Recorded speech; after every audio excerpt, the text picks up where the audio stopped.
Gold, Greed and Justice, Ghana's crackdown exposes global smuggling syndicate.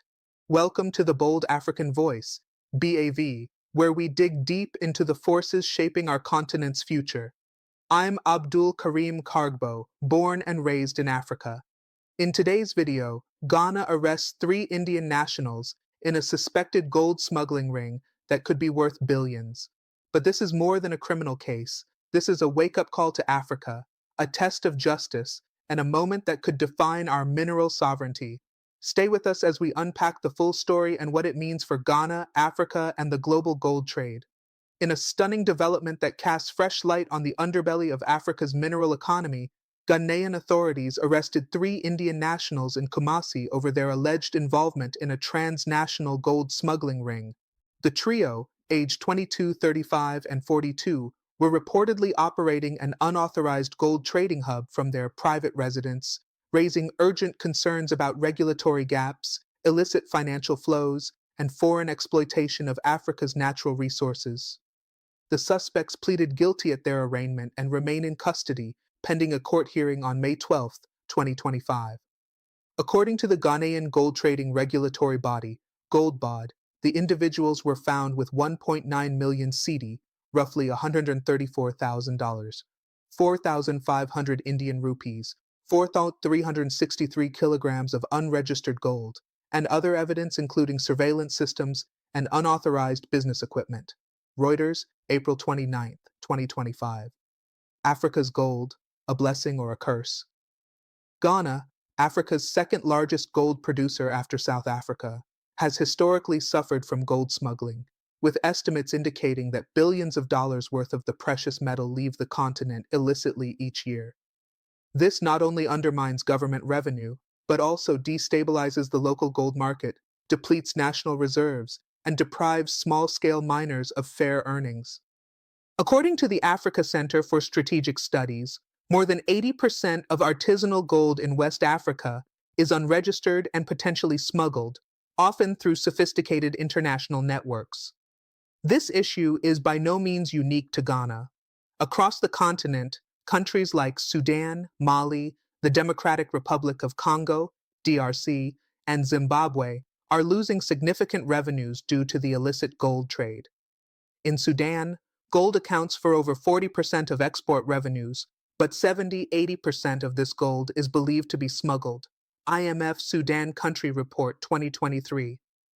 In the DRC, gold trafficked out through Uganda and Rwanda continues to fuel regional conflicts. GoldBod's formation, a strategic move or too little, too late. The Ghanaian government launched GoldBod in March 2025 as a new regulatory entity tasked with centralizing gold procurement, especially from small-scale miners. The aim, curb smuggling, by giving miners better prices and increasing state oversight. GoldBod's mandate includes licensing, verification of trade documentation, tax compliance, and regulation of foreign involvement in local markets. GoldBod's intervention represents a broader Pan-African trend of resource nationalism, efforts by African states to reclaim control over their mineral wealth. Tanzania, under former President John Magufuli, revised its mining laws in 2017 to ensure majority local ownership and increase royalties. Zimbabwe recently imposed a no foreign trade policy for lithium without beneficiation. Ghana is now making a similar pivot. Yet, the implementation of such reforms is often fraught with corruption, lack of enforcement, and foreign resistance. Critics argue that GoldBod's effectiveness depends not just on law, but on coordination with Border Patrol, intelligence agencies, and the judiciary. Illicit financial flows, the silent killer of African economies. At the core of the smuggling crisis is the pervasive challenge of illicit financial flows, IFFs. The UN Economic Commission for Africa, UNECA, estimates Africa loses over $88 billion annually through IFFs, most of it from extractive sectors like gold and oil. These outflows strip governments of capital needed for health, education, and infrastructure. India, China, and the UAE are frequently listed as destination countries for unregistered African gold, often via informal networks. The Financial Action Task Force, FATF, has repeatedly warned of weak anti-money laundering, AML, controls in the gold trade. Ghana's recent arrests confirm these warnings. The absence of tax records, work permits, or residency documents among the arrested individuals highlights systemic lapses in immigration and business regulation. A continental blueprint needed. This incident raises the question, how can Africa fight back? First, regional collaboration is essential. ECOWAS, the African Union, AU, and bodies like the Intergovernmental Action Group Against Money Laundering, GABA, must harmonize gold tracking systems, share intelligence, and enforce cross-border regulations.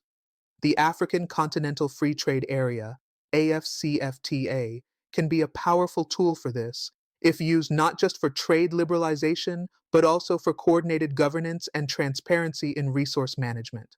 Second, investment in digital mineral traceability systems, such as blockchain for gold origin verification, can reduce opacity. Rwanda is already piloting such programs with support from the German government and the European Union. Ghana and other gold-rich nations must follow suit. Forward-looking policy recommendations. 1. Mandatory beneficiation laws require that a portion of all extracted gold be refined locally before export to create jobs and build capacity. 2. Digital monitoring. Deploy AI-powered tools and satellite surveillance to monitor illegal mining activities in real time. 3. Citizen reporting systems. Empower communities with mobile apps and toll-free hotlines to report illegal trade operations. 4. Trade diplomacy. Ghana and the AU should engage India, China, and UAE in gold trade accountability frameworks and push for international sanctions against entities found to be complicit in gold smuggling. 5. Diaspora bond financing. Instead of letting gold wealth drain out illicitly, channel that value into sovereign wealth funds, backed by diaspora bond issuance for development projects. The arrest of the 3 Indian nationals is more than a criminal case. It is a national security issue and a test of Ghana's political will to stand up to entrenched international economic exploitation. As other African states observe Ghana's response, this could become the turning point in Africa's century-long struggle for mineral sovereignty. Ghana's judicial test, rule of law or selective justice. As the May 12th court hearing approaches, all eyes are now on Ghana's judiciary, a system that has often come under fire for delayed rulings, political interference, and lenient sentences in high-profile financial crimes. Transparency International's 2024 Corruption Perceptions Index ranked Ghana 70th out of 180 countries, underscoring a lingering trust deficit between citizens and institutions. If Ghana fails to deliver a firm and precedent-setting ruling, the message to smugglers and complicit foreign operators would be clear.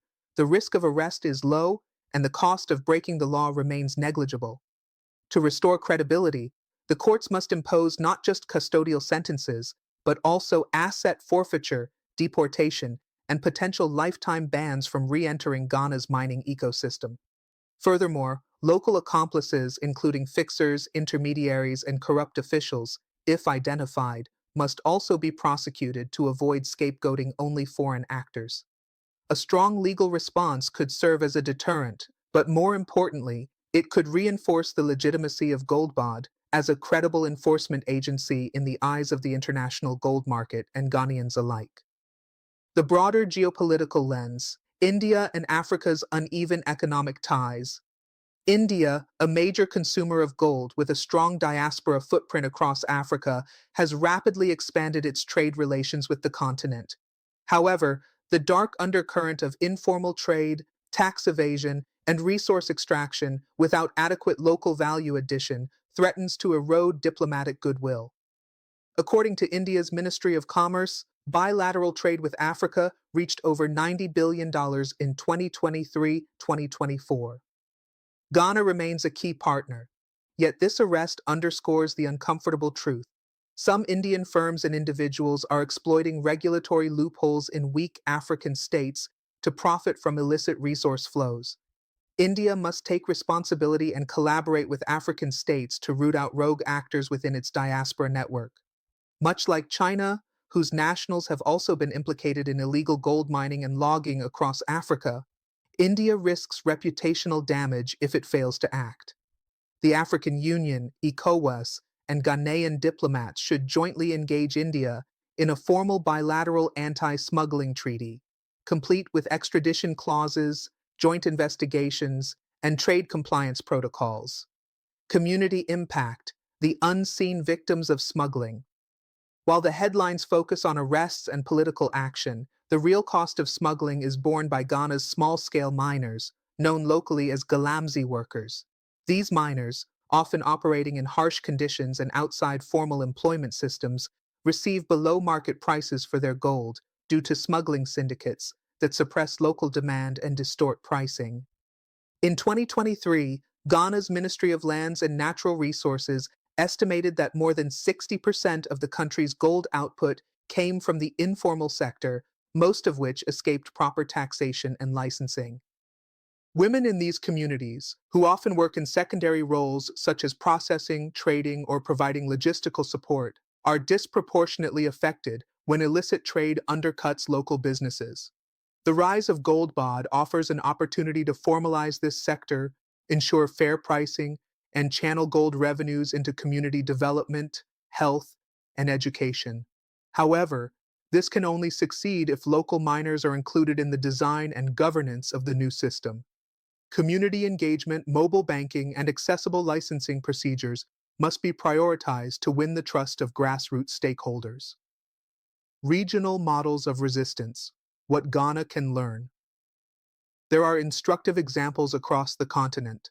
Tanzania, under the late President Magufuli, implemented reforms that banned the export of unprocessed minerals and established government-owned refineries.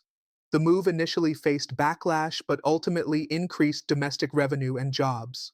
Burkina Faso, despite political instability, introduced community policing systems to track artisanal mining and curb smuggling through informal checkpoints and village-based reporting networks.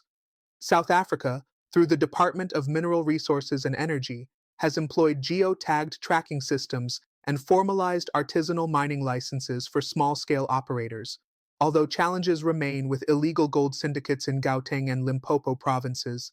Ghana must move swiftly to adapt and scale similar models. A national gold refinery, linked to GoldBod, would be a powerful step, enabling the country to export value-added products rather than raw gold bars that are difficult to track once they leave the borders. The global fight for transparency in the extractives industry. This smuggling case also highlights the need for global accountability frameworks, particularly from major gold-consuming nations. The OECD Due Diligence Guidance for Responsible Mineral Supply Chains urges importers to verify the source of gold and ensure that supply chains are not financing crime or conflict. Yet enforcement remains weak, especially in destination markets like Dubai, Mumbai, and Guangzhou. African countries must leverage their gold exports as geopolitical tools. Just as oil producers wield influence through OPEC, African gold-rich states should consider forming a continental gold compact under the African Union to coordinate pricing, traceability, and trade terms with foreign buyers. Moreover, institutions like the Extractive Industries Transparency Initiative, EITI, must move beyond voluntary reporting and embrace binding compliance standards. Ghana, an ID member since 2007, could lead the charge in pushing for global reforms. Institutional capacity. Can GoldBod bear the weight of reform? The formation of GoldBod, while symbolically bold and timely, now faces its first major institutional stress test. For Ghana to meaningfully curb gold smuggling and rebuild trust in its mineral governance systems, GoldBod must be more than just a gatekeeper. It must evolve into a fully empowered regulator with enforcement, investigative, and intelligence-gathering powers. Currently, Ghana's enforcement architecture for gold regulation is fragmented. Agencies such as the Minerals Commission, Ghana Revenue Authority, GRA, Immigration Service, and police operate in silos. This lack of coordination has allowed smuggling networks to thrive undetected for years. GoldBod, under its new mandate, must therefore establish interagency task forces, partner with the Financial Intelligence Center, FIC, for tracing illicit financial flows, and develop a data-sharing ecosystem to monitor transactions, border movements, and export records in real time. Moreover, institutional independence is key. If GoldBod becomes overly politicized or lacks budgetary autonomy, it risks being reduced to a ceremonial regulator, failing the very mandate it was created to fulfill. Ghana's parliament should therefore consider legislation that grants GoldBod a dedicated gold traceability fund drawn from royalties and levies to ensure operational sustainability. Legislative gaps and loopholes exploited by smugglers, ignored by lawmakers. One critical structural flaw in Ghana's anti-smuggling strategy is the outdated mining and export legislation that governs small-scale operations. The Minerals and Mining Act, 2006, Act 703, though comprehensive at the time of enactment, has not kept pace with the modern complexities of transnational mineral crime. For instance, the Act lacks specific provisions for cryptocurrency-based trade settlements, which are increasingly used by smugglers to bypass banking systems. Real-time digital export verification systems tied to customs declarations, stringent residency and business permit checks for foreign nationals involved in mineral trade, cross-border intelligence cooperation between Ghana and other West African states through legally binding Memoranda of Understanding, MOUs. This legal vacuum is what enabled the recently arrested Indian nationals to operate what GoldBod described as a clandestine gold trading center, without submitting any tax documentation, work permits, or legitimate gold sourcing records. Lawmakers must urgently modernize the legal regime to close these loopholes and align Ghana's mining laws with international anti-money laundering and trade transparency standards. A wake-up call for AFCFTA. Trade liberalization without regulation is a risk. The African Continental Free Trade Area, AFCFTA, a flagship project of the African Union, aims to create the world's largest single market. But this case shows that without a harmonized regulatory framework for extractives, AFCFTA could inadvertently facilitate cross-border smuggling under the guise of liberalized trade. While AFCFTA does include protocols on trade in goods and services, there is a glaring absence of sector-specific compliance mechanisms for minerals like gold. Smugglers may exploit relaxed customs protocols to move unregistered minerals from one state to another, rebranding origin points to bypass taxes and trade restrictions. Ghana's experience should catalyze the AU and AFCFTA Secretariat to draft a continental mineral trade regulation protocol, similar in ambition to the EU's conflict minerals regulation. Establish a central gold registry that logs certified production volumes, export points, and buyer declarations across member states. Encourage member countries to create digital mineral passports, which track each gold consignment from source to point of export using blockchain verification.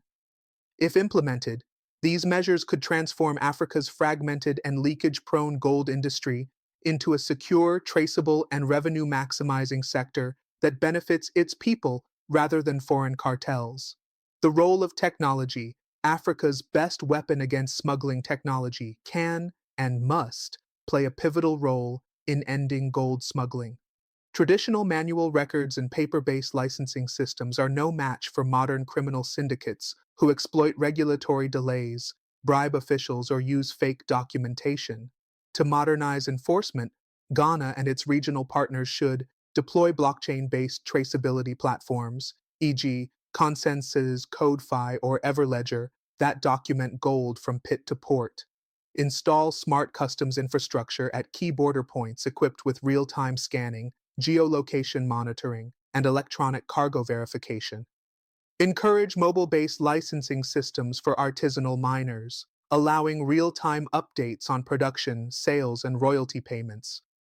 Create a centralized export validation app managed by GoldBod that can instantly verify whether a gold consignment is legitimate before it crosses a border or enters a commercial supply chain. These tools already exist and are being piloted in countries like Rwanda and Sierra Leone. Ghana could lead a regional technology consortium to scale such innovations across the ECOWAS bloc and eventually across the continent. Media and civil society, the missing link in accountability. While much of the spotlight is on enforcement and international diplomacy, media and civil society organizations, CSOs, play a crucial watchdog role. In many gold-producing African states, journalists investigating illegal mining or smuggling face intimidation, threats, or co-option by powerful interests. In Ghana, media outlets such as Joy News, City FM, and the Fourth Estate have at times courageously reported on illegal mining and environmental degradation caused by Galamsey operators. However, sustained focus on transnational smuggling networks, especially those involving foreign nationals, remains limited.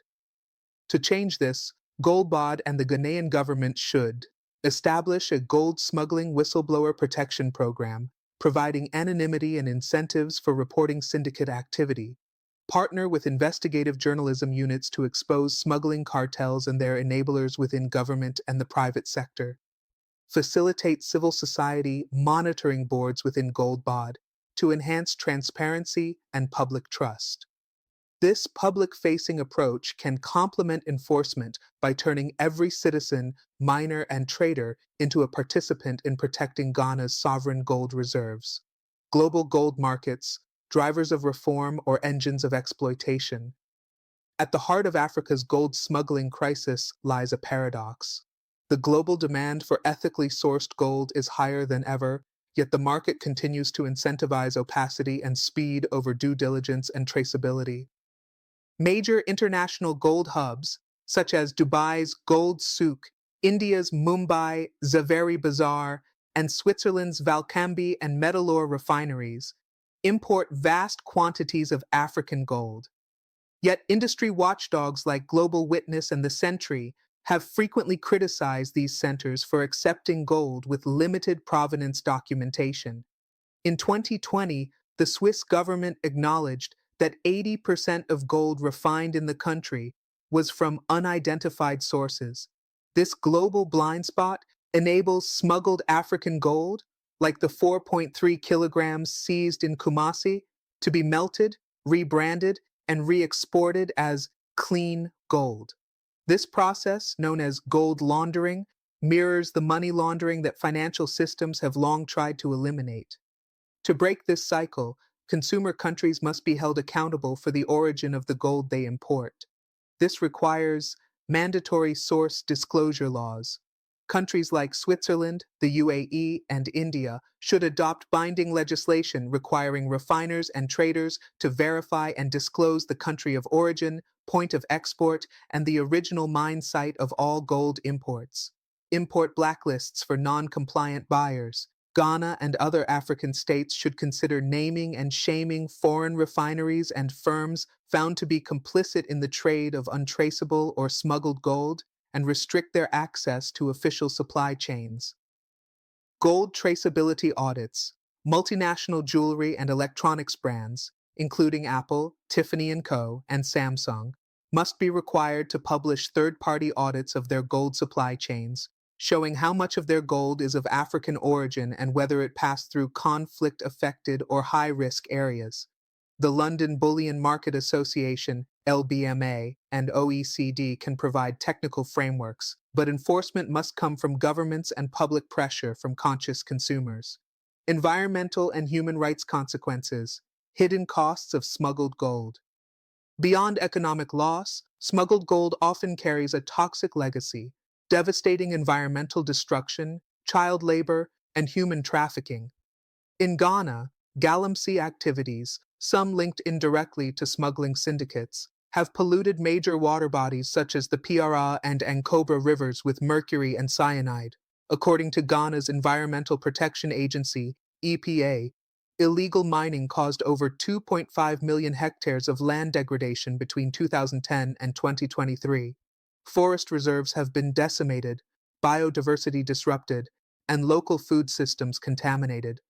In Mali and Burkina Faso, children as young as 10 work in informal mining shafts under dangerous conditions.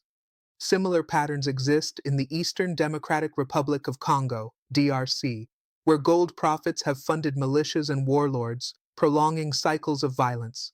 By breaking the smuggling chain, countries like Ghana are not only reclaiming lost revenue, they are also protecting their environment and safeguarding human rights. But this can only be sustained through investments in sustainable, environmentally regulated small-scale mining, along with rigorous social audits of gold buying agents at all levels. From illicit flows to inclusive finance, a development opportunity.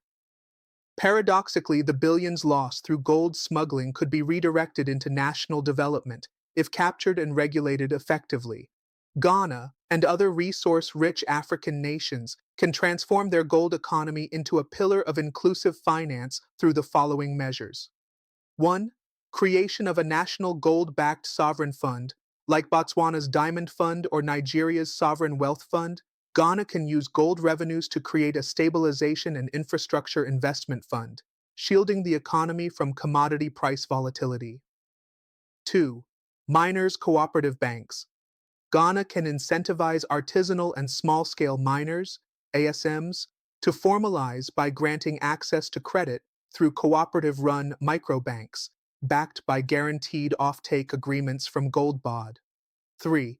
Gold-linked digital currency pilots, drawing inspiration from Zimbabwe's gold-backed digital tokens launched in 2023, Ghana can explore CBDC-like central bank digital currency, gold instruments that allow Ghanaians to invest in sovereign gold holdings, democratizing access to national wealth. Such innovations would redefine gold not just as a commodity, but as a tool for economic inclusion, community empowerment, and macroeconomic stability. Continental coalition against smuggling, a strategic imperative. The struggle against gold smuggling cannot be won in isolation.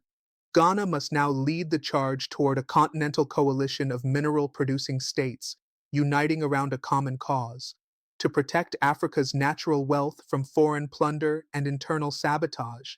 This coalition could pursue joint mineral intelligence units, data-sharing networks across ECOWAS, SADC, and the AU for identifying suspicious export patterns and tracking smuggling networks, Pan-African Gold Export Certification, a continent-wide standardized export certificate tied to blockchain databases, which buyers abroad must verify before import, unified mineral taxation and royalty framework, a harmonized system that prevents regulatory shopping by foreign traders looking for the weakest enforcement states, collective bargaining with global refineries, African gold producers negotiating as a bloc for better pricing and ethical terms of sale. With Ghana at the helm, bolstered by its newly created GoldBod, this coalition could alter the power dynamics in global gold markets, turning Africa from a passive exporter into an active price setter and rule maker. Political risks of reform.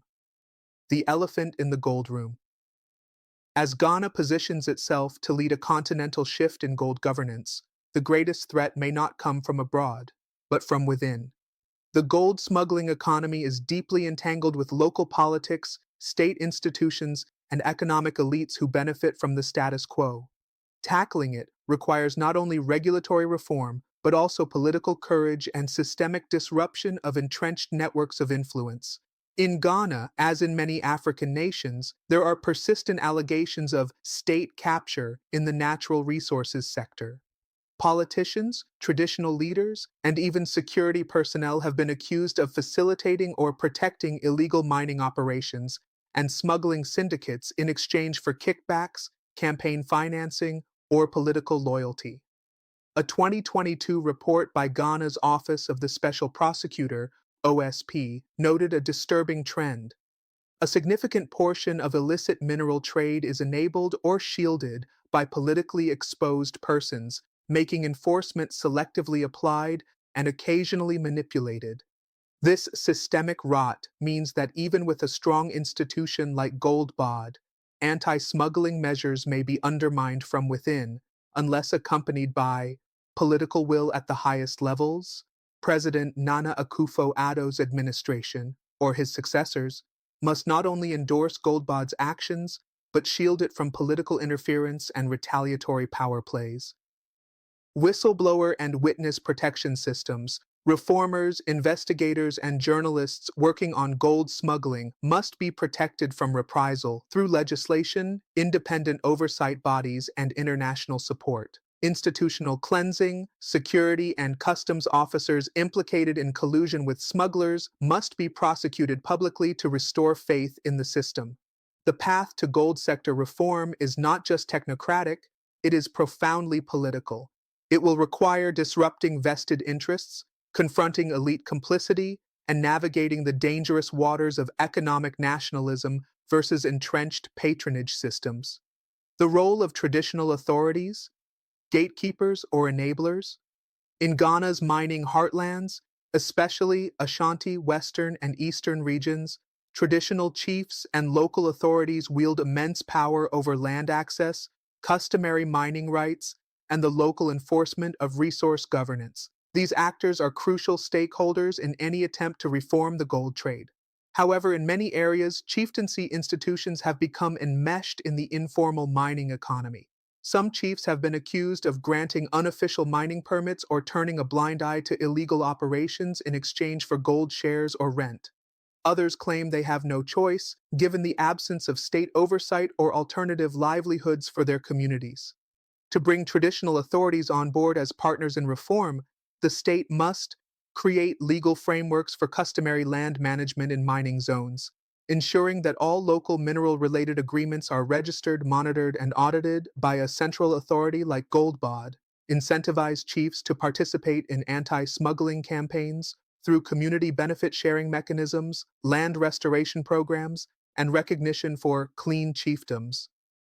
Include traditional councils in gold revenue allocation, linking a percentage of formalized gold revenues to local development budgets, thereby reducing incentives for backdoor dealings.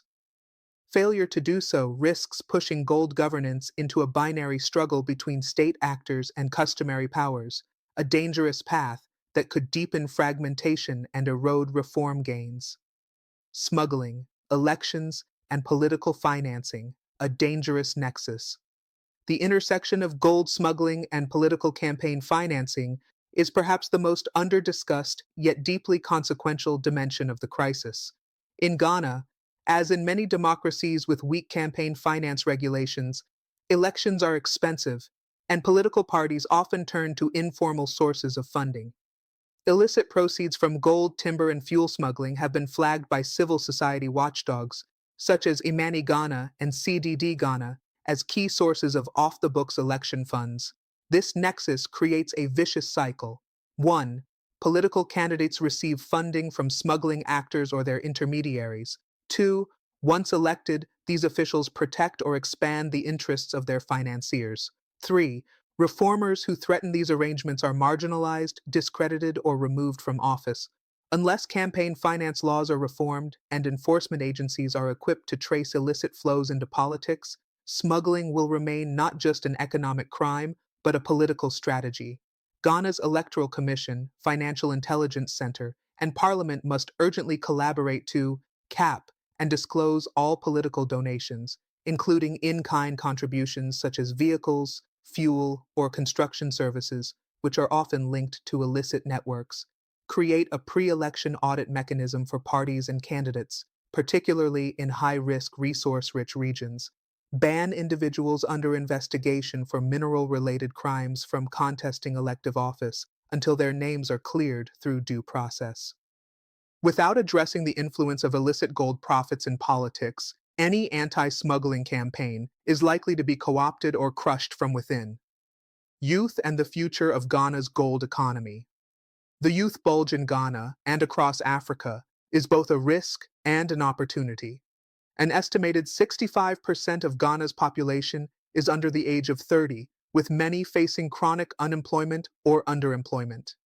In mining areas, informal gold operations often provide the only source of livelihood for thousands of young people. For reforms to succeed long-term, the government must offer tangible alternatives for youth involvement in the legal gold economy, including vocational training in mining technology, refining, and environmental restoration, linked to certification and employment pathways. Startup capital for youth mining cooperatives, which can operate under licensed, environmentally compliant conditions. Incentivized youth recruitment into GoldBod and border security services, allowing young Ghanaians to be guardians, not violators, of their country's mineral wealth. Failing to engage youth risks creating an underclass of disenfranchised miners vulnerable to manipulation by smugglers, politicians, or even extremist groups, especially in the fragile Sahel region to the north. Diplomatic leverage, turning smuggling scandals into strategic partnerships. With the arrest of 3 Indian nationals in Kumasi and the wider exposure of a decade-long gold smuggling network, Ghana now finds itself in a position of diplomatic leverage. Rather than treating this scandal solely as a criminal matter, Ghana can elevate it into a bilateral and multilateral conversation about ethical trade, law enforcement cooperation, and mutual economic benefit. India, the UAE, and China, identified by GoldBod as primary destinations for smuggled gold, must be engaged directly, transparently, and assertively. These countries are not just trading partners, they are geopolitical players with significant investments and diaspora populations across Africa. If Ghana and other African states are to stem illicit financial flows, they must translate gold diplomacy into concrete policy outcomes. India. From suspect origin to strategic ally, India imports nearly 1,000 tons of gold annually, much of it untraceable, despite its recent efforts to tighten customs controls. As the home country of the arrested suspects, India has both a responsibility and an incentive to cooperate with Ghanaian authorities. Ghana can push for a bilateral extradition and smuggling enforcement agreement, which allows joint investigation of smuggling rings with operations in both countries. Automatic reporting of Ghana-origin gold imports into India, requiring Indian traders and refiners to provide documentation validated by GoldBod before import. Joint task forces on diaspora economic activity monitoring, targeting actors using their foreign residency status to exploit regulatory gaps in Africa. Such diplomacy must go beyond statements.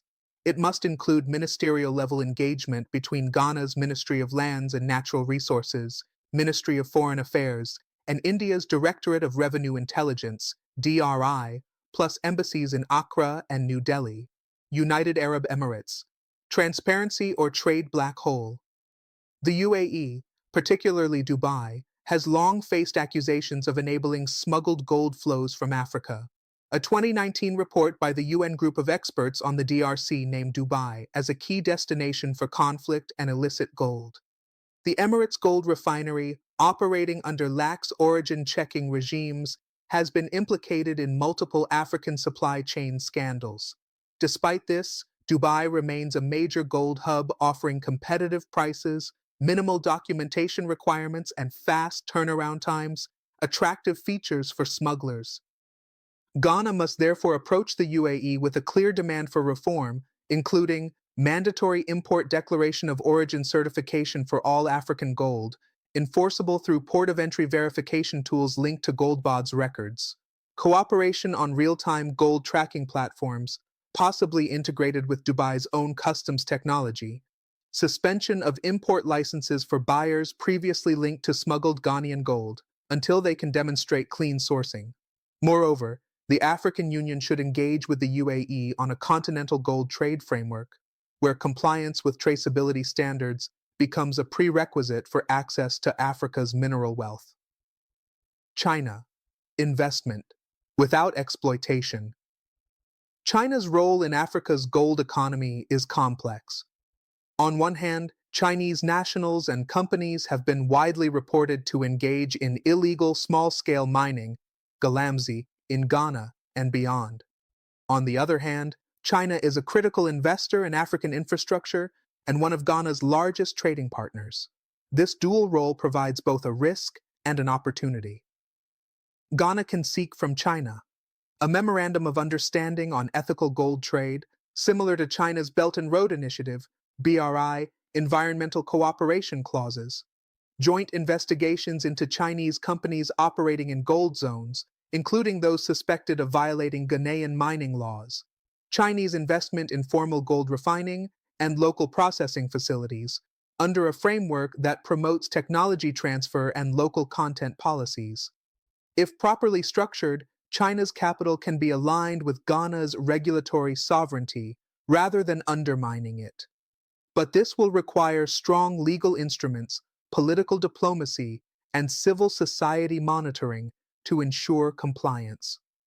Building a coalition of the ethical, Ghana's leadership on the global stage.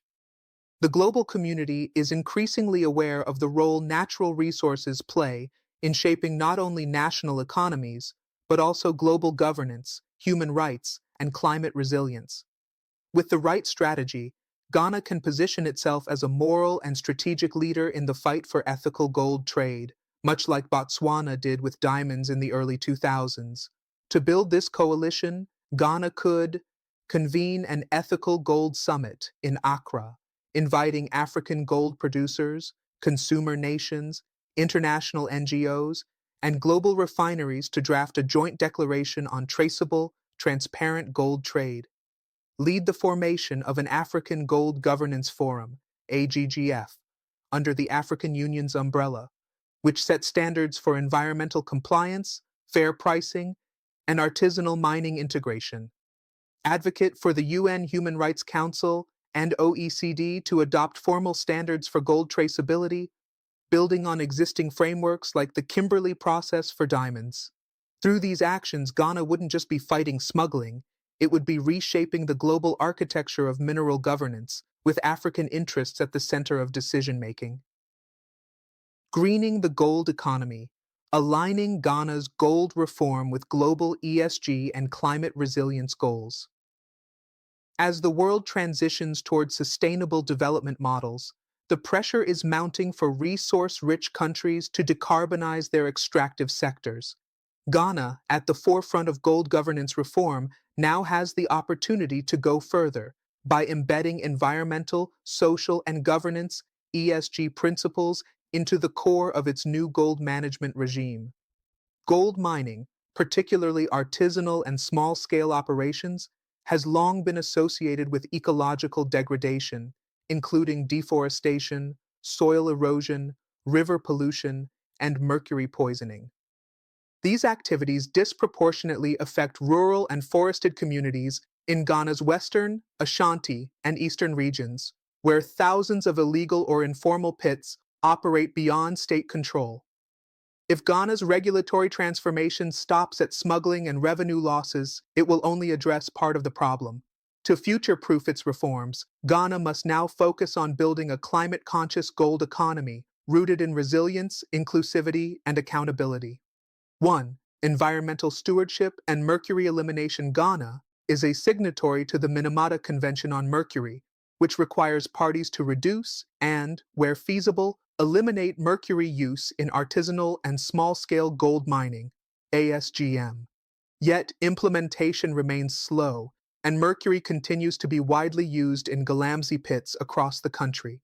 To reverse this, the state, via GoldBod in coordination with the EPA, should introduce a national mercury phase-out plan complete with timelines, education programs, and subsidies for cleaner processing technologies like gravity concentrators or cyanidation, with proper controls. Establish mobile gold processing units, especially in rural zones, to give miners access to environmentally safe refining without capital constraints.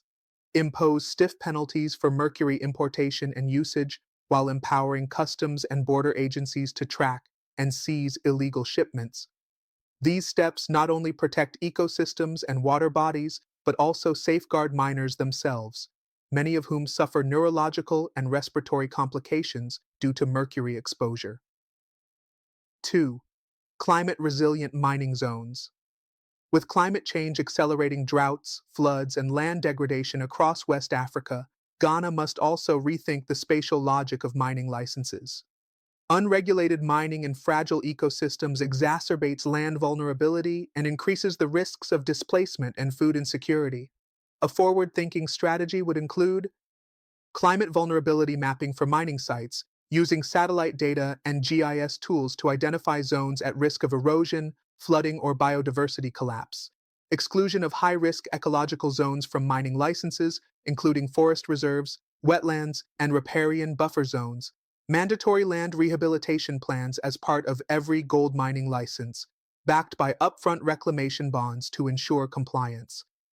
This approach would position Ghana as a regional leader in climate-smart mining, consistent with the African Union's Green Recovery Action Plan and the UN Sustainable Development Goals, SDGs. 3. Social inclusion and ESG-compliant investment. International investors, particularly from Europe and North America, are increasingly guided by ESG benchmarks when allocating capital. This includes assessments of labor rights, environmental impact, community engagement, and corporate governance in mining projects. To attract responsible investment and build domestic legitimacy, Ghana can adopt a national ESG certification for gold operations, with features such as gender equality benchmarks, ensuring women are not only protected from exploitation, but also empowered to own and manage mining cooperatives, especially in processing and trading. Child labor, monitoring and prevention systems, with community reporting tools and education access programs in mining areas. Transparent revenue reporting by license holders, integrated into a public dashboard aligned with Ghana's Extractive Industries Transparency Initiative, EITI, commitments. This ESG framework would make Ghana's gold exports more competitive in markets where sustainability and traceability are now core business principles. It would also build bridges between mining communities and regulators, reducing the social tensions that fuel illegal mining in the first place. 4. Green gold innovation and branding. Ghana could further leverage its reforms by branding its ethically sourced, environmentally certified gold as Green Ghana Gold, a premium commodity recognized on international markets for its responsible origin. This would involve piloting blockchain-tracked gold export certificates, validated by environmental compliance and labor rights assessments, partnerships with ethical jewelers and tech firms, allowing them to source Green Ghana Gold with confidence. Export incentives for compliant refineries and exporters, such as reduced fees, fast-track customs processing, or access to government-backed insurance. Countries like Colombia and Mongolia have successfully launched green gold programs with support from NGOs and international donors.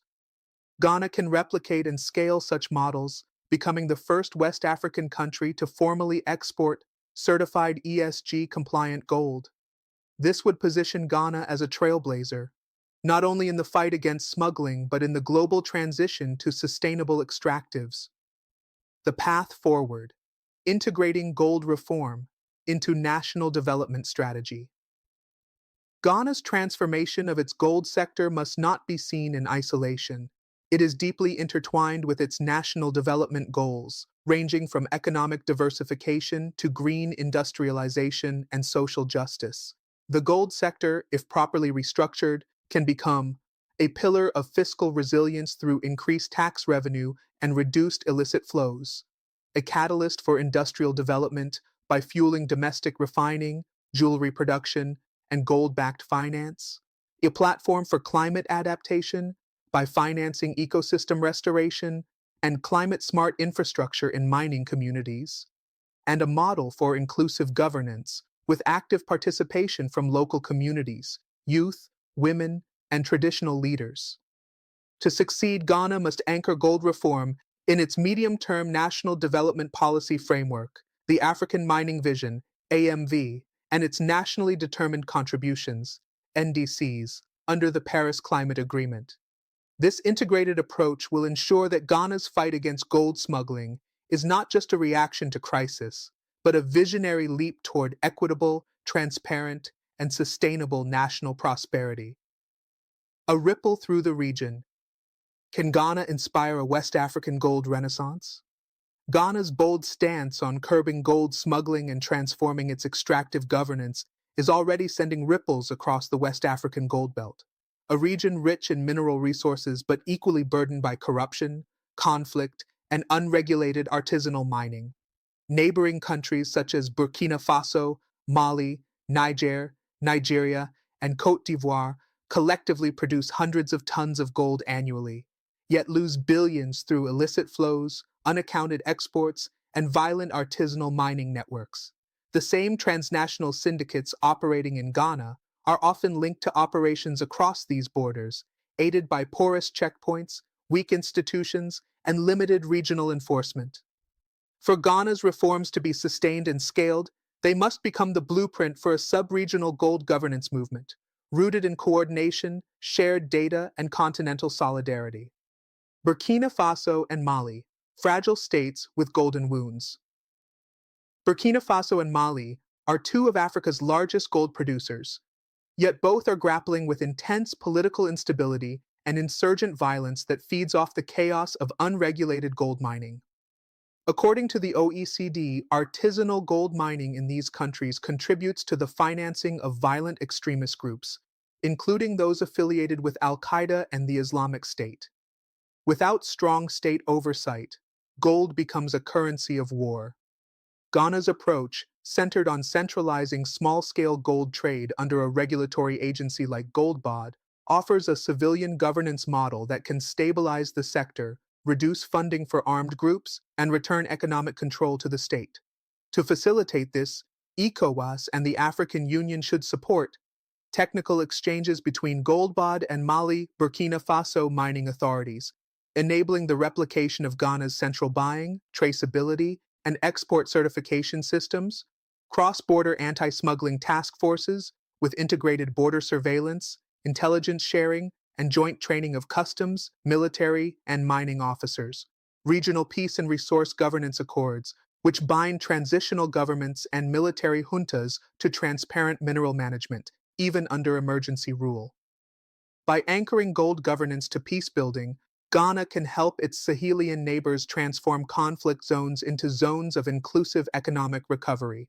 Nigeria, a sleeping giant in gold governance. Though better known for oil, Nigeria's gold reserves are substantial and underutilized, particularly in states like Zamfara, Osun, and Niger.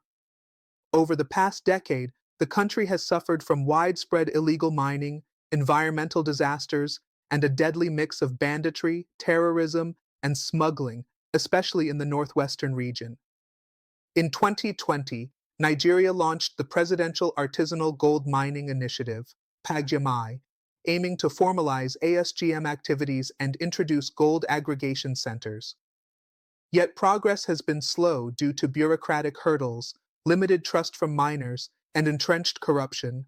Ghana's real-time regulatory actions offer lessons Nigeria could adopt, such as establishing an independent gold authority, modeled after GoldBod with autonomous oversight and financial auditing powers, linking gold revenue to subnational development funds, ensuring local governments in mining zones receive direct, traceable gold royalties for infrastructure and education, implementing community-driven digital traceability pilots where artisanal miners register production using mobile apps connected to centralized national databases. Given Nigeria's political weight and economic scale, such reforms could trigger a regional acceleration of ethical gold governance, especially if linked to broader anti-corruption and security sector reforms. Côte d'Ivoire and Guinea, emerging gold frontiers in need of regulation. Both Côte d'Ivoire and Guinea have seen rapid increases in gold production over the past 5 years, with Côte d'Ivoire aiming to triple its gold output by 2026. However, both countries face growing concerns about smuggling, illegal mining, and opaque licensing regimes that threaten to mirror the crises seen elsewhere in the region. As emerging players, they have a critical opportunity to adopt preemptive governance measures before informal networks dominate the sector. Regional organizations and donors can support gold governance roadmaps designed with technical assistance from Ghanaian experts and modeled on successful elements of GoldBod, AFCFTA-linked regional mineral standards, ensuring that all West African gold traded across borders meets basic criteria of legality, environmental compliance, and traceability. Joint donor support mechanisms through institutions like the African Development Bank, AFDB, and ECOWAS Bank for Investment and Development, EBD, to co-finance green gold programs and cross-border infrastructure for ethical mineral trade. West Africa's Golden Opportunity, a regional pact for ethical gold. The fragmented nature of gold regulation in West Africa has long favored smugglers, criminals, and rent-seeking elites. But Ghana's recent crackdown, combined with a rising tide of international demand for traceable minerals, presents a strategic window for collective action. A West African Pact for Ethical Gold could serve as the foundation for shared sovereignty over mineral wealth. This pact would commit signatories to standardized licensing regimes and ASM formalization pathways, transparent reporting of gold production and export flows, regional anti-smuggling law enforcement coordination, investment in shared refining and value addition infrastructure, promotion of green and ESG-compliant mining across borders. With Ghana as a leader and example, the pact could be launched through an ECOWAS summit, enshrining gold governance as a matter of regional security, development, and intergenerational justice, redefining Africa's role in global mineral diplomacy, from raw exporter to rule maker. The gold smuggling crisis, as exposed in Ghana, is not merely a national issue, it is a continental challenge with global implications. Africa accounts for over 24% of global gold supply, yet remains marginalized in global trade negotiations, excluded from standard-setting bodies, and trapped in a neo-colonial extractive paradigm that exports raw materials and imports finished products. This asymmetry is reinforced by powerful international actors, banks, refineries, and commodity traders, who profit from Africa's regulatory fragmentation and political vulnerability. But Ghana's new approach, and the momentum for a regional gold governance pact, could serve as the catalyst to reshape Africa's standing in global resource diplomacy. 1. The African Union's strategic opening, from observer to negotiator. The African Union, AU, has historically taken a backseat in commodity governance, deferring largely to national governments. However, in 2009, the AU adopted the Africa Mining Vision, AMV, a continental framework advocating for resource-based development, local beneficiation, and intergenerational equity. Ghana's reforms offer a real-world application of the AMV. The AU must now go beyond frameworks and take proactive leadership by establishing a continental mineral diplomacy division under the AU Commission, tasked with representing Africa in multilateral forums such as the World Trade Organization, WTO, the OECD, and the World Gold Council. Appointing a special envoy for ethical mineral trade, who can lead high-level negotiations with global consumer states and refineries. Developing an Africa-wide ethical gold certification standard tied to traceability, environmental compliance, human rights protections, and export transparency, similar to the European Union's conflict minerals regulation. With Ghana as a pilot country, the AU can champion the creation of gold zones of integrity, regions certified for ethical mining practices that command premium global prices and ethical buyer preference. 2. Recalibrating trade relations under AFCFTA and global frameworks. The African Continental Free Trade Area, AFCFTA, offers a powerful platform to not only boost intra-African trade, but also negotiate trade blocs with international partners on collective terms. However, the extractive sector remains underutilized within the AFCFTA structure. Ghana and its West African allies can lead the charge to include a mineral trade and value addition protocol within AFCFTA, mandating common rules of origin, export documentation, and beneficiation requirements for minerals traded across African borders. Negotiate bilateral trade agreements on gold and critical minerals with strategic partners, such as the EU, India, UAE, and China, based on shared sustainability principles. Leverage trade partnerships for technology transfer, where access to Africa's raw gold is tied to commitments to build local refineries, training centers, and green processing infrastructure. This shift in Africa's bargaining posture, from a fragmented group of exporting nations to a unified bloc of negotiators, would elevate the continent's role from price taker to price influencer in global commodity markets. 3. Reimagining Africa's sovereign wealth, gold as a strategic reserve. For too long, African nations have treated gold solely as an export commodity. Yet gold is also a strategic monetary asset used by central banks around the world to stabilize currencies, hedge against inflation, and build national resilience. In 2022 alone, central banks globally bought over 1,100 tons of gold, the highest annual total in over 55 years, according to the World Gold Council. Notably, countries like Russia, China, and India are increasing gold reserves to reduce dependence on the US dollar in global trade. Ghana and other African producers should follow suit by building gold-backed sovereign wealth funds, similar to Ethiopia's gold reserve reforms in 2021, to support infrastructure, education, and healthcare investments, encouraging the Bank of Ghana and regional counterparts to gradually accumulate domestic gold reserves from ethical sources through GoldBod and equivalent agencies, exploring regional monetary instruments backed by gold, especially in West Africa, to enhance macroeconomic sovereignty and reduce vulnerability to foreign exchange shocks. By keeping more of their gold in national treasuries, African states can leverage it not just as a source of revenue, but as a pillar of financial independence. 4. Africa's moral case for reparative trade justice. Finally, Ghana's crackdown and broader reform agenda place Africa in a unique moral position to demand reparative justice in mineral trade. For centuries, the continent has suffered plunder, underpricing, tax avoidance, and environmental ruin, enriching empires and corporations at the expense of African communities. Now, with growing awareness of climate injustice, debt distress, and historical exploitation, African leaders can invoke a new narrative, one of ethical trade reparations. This can be operationalized through global reinvestment obligations from companies found to have profited from smuggled or conflict gold, with proceeds used to restore degraded lands and mining communities. Demanding gold price stabilization, measures to protect African economies from speculative volatility on global commodity markets, pushing for a global compact on resource equity endorsed by the UN that recognizes Africa's right to develop its resources responsibly, sustainably, and on its own terms. Such a moral political position would require not just diplomacy, but continental unity, visionary leadership, and civic engagement, all of which Ghana is beginning to model through its reforms.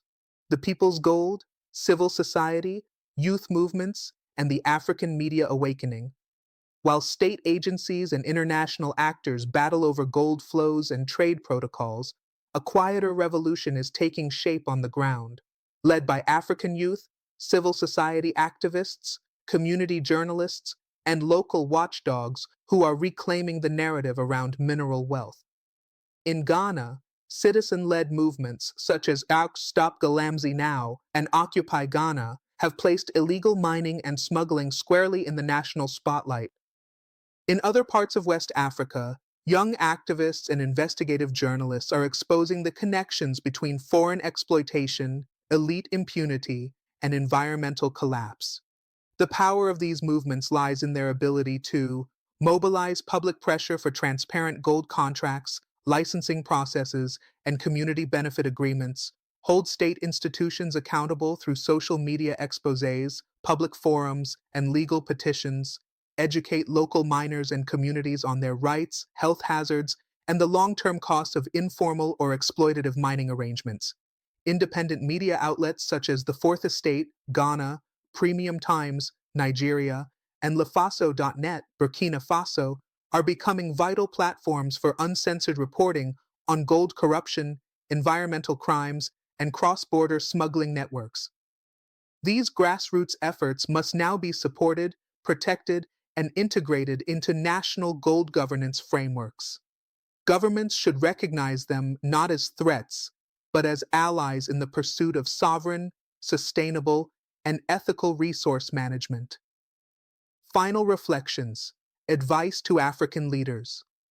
The arrest of the 3 Indian nationals in Ghana is not just a headline, It is a historic signal that the time for extractive sovereignty has arrived. But this opportunity could be lost if African leaders fail to rise to the moment.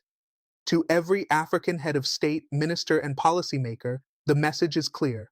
1. Do not govern your country's mineral wealth like colonial agents managing foreign interests. Govern it like guardians of a continental legacy. 2.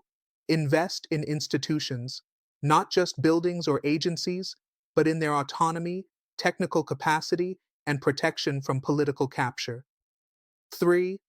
Close the loop between your natural wealth and your people's dignity. Link gold revenues directly to local education, health, infrastructure, and clean energy. 4. Form alliances, not only with your neighbors, but with your youth, minors, women, and media. They are not outsiders, they are the front line. 5. Think beyond profit. Think of gold not just as a commodity, but as a symbol of your nation's right to define its future. Key messages: what the Ghana gold crackdown teaches us. Gold smuggling is not just an economic crime.